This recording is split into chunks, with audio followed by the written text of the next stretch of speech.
You are 3 months into a deal and 4 calls deep, then the prospect goes quiet. And 3 weeks later, you find out that they just signed with a competitor. Now, your natural instinct is to blame the product, the pricing, or the AE who ran the deal, but that's the wrong diagnosis. Across the B2B SaaS companies that I've worked with, we have consistently seen close rates go up by 20%, and the fix had nothing to do with the product or the sales team. It came down to one thing, and they were losing the narrative between calls, not on them. I'm talking about narrative control here, and it's because when your prospect is on a sales process, they are being distracted completely by various stakeholders. It could be the internet, it could be their own team, it could be other vendors that you're going against. Every single one of them is now telling them that their solution is the best thing, and because you're not on those calls, you can't just defend yourself. Assume that every good deal lasts for like 2 months and you're only having 2 to 3 calls. You only have about 90 minutes to 2 hours of influence, but the rest are having like 10x of that when you combine them. So because you were invisible during that gap from the first email getting sent, from the call being booked to the first call actual having, then there's another gap between the first to the second call. During those gaps, you're losing your edge and therefore you're losing your deal. So this is how we run it for other SaaS companies. There are these four main levers. First is the sales process, like duh, who would have thought about that? Second is the content retargeting strategy. You might not know about this. Third is being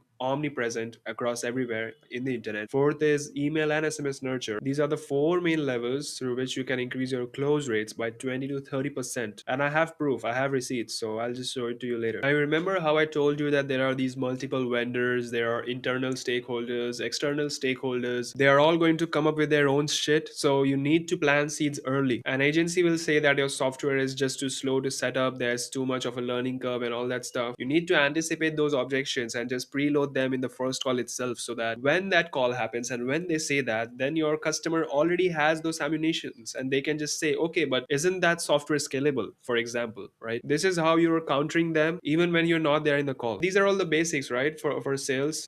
Second is book a meeting from a meeting. You need to always do that. Never leave a call without the next one booked. You do this so that your sales process could be proactive and not reactive, where you're just sending them guides, you're sending them case studies, you're trying to be an authority between those calls, between the gap that you have. Send YouTube videos, white papers, other assets. Whenever a deal starts, the goal is simply this. Even if they wanted to, they cannot forget or ignore you. And the fourth one is optional, like you can agree on a time frame, saying that maybe on the discovery call, right? You tell them, you ask them first that how much time does it take you to figure out a probable vendor for this solution, and then they will say that okay, I might take a month for this. Then you tell them I'll add 1 or 2 weeks more to it and say them that okay, this is the closing window that I would suggest to have. Be cautious with this one. You might sound too aggressive though. Only works for some companies. That's the first lever. The second lever is content retargeting. Your prospect shouldn't be able to scroll without seeing you. Like I said before, first call, before the first call even happens, right? This is the gap that you're trying to fill. Let's say they have booked a call in like 5 days from now. You can create a content bank where you're just educating your prospects about your software, what it does, what's the specific pain point that it can solve, where you're recording 10 videos and answering the 10 most common objections in like 30 to 60 seconds. After that's done, you run the last video, which is like a 1 minute video telling them exactly what the call covers, who we are, and what they're going to walk away with. You need to set the frame, and this does two things. It increases show up rate because they're now invested, and it pre-qualifies their mindset so the call starts further along than it would have otherwise. Now, the first call happens, right? Now,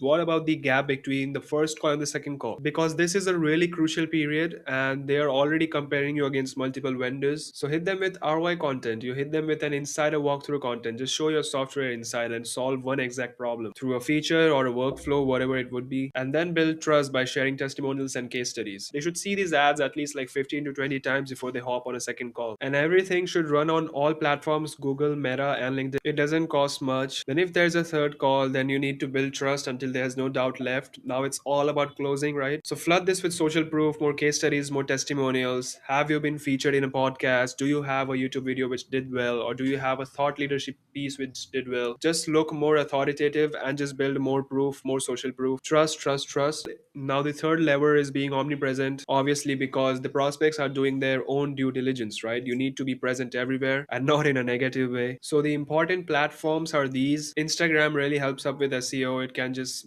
boost you to page one really fast. So at least 30 reels. In each reel, like your content strategy could be the same. The same videos that you recorded for ads, right? You could just post them. No big deal, because they're already taking care of objections. They're already showing your software and they're trying to build trust. So that's all the prospect is looking for anyways. Second is YouTube and SEO. Now Instagram just does stuff for like 60 to 90 seconds, right? But YouTube is where you go deep and you share your solution for like 10 minutes. Just make a big tutorial video for like 10 minutes and walk through the entire solution. Do the same for SEO, write review guides and all that stuff. The content strategy is the same. You're taking care of objections, you're showing them how your solution works, you're showing them how your problem is getting affected and how are you solving it with this solution. But there are just different content formats. There's short form video, there's long form video, there are blogs, there's podcasts. So that is what you need to do in order to stay omnipresent. But these are the channels that you should go over so that you stay on top of the game. Now the last one is Reddit, and it's kind of important now. So the best thing that you can do right now is just plug yourself in very organically and very indirectly, by the way, because you will just get banned right up if you plug yourself shamelessly. Don't use any AI stuff in there. It should look very legit. So for example, just tell your associate to do like 10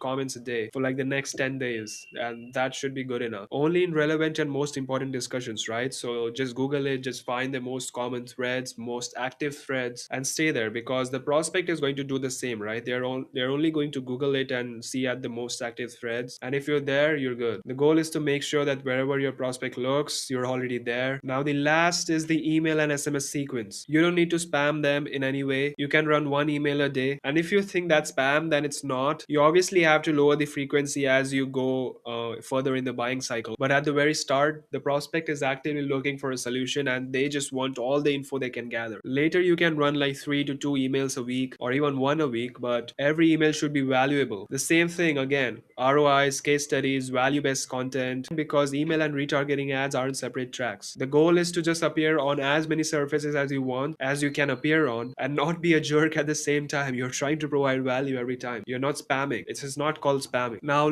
the last piece, right? Let's say a deal falls through. Let's say if they start ghosting you, which is what happens.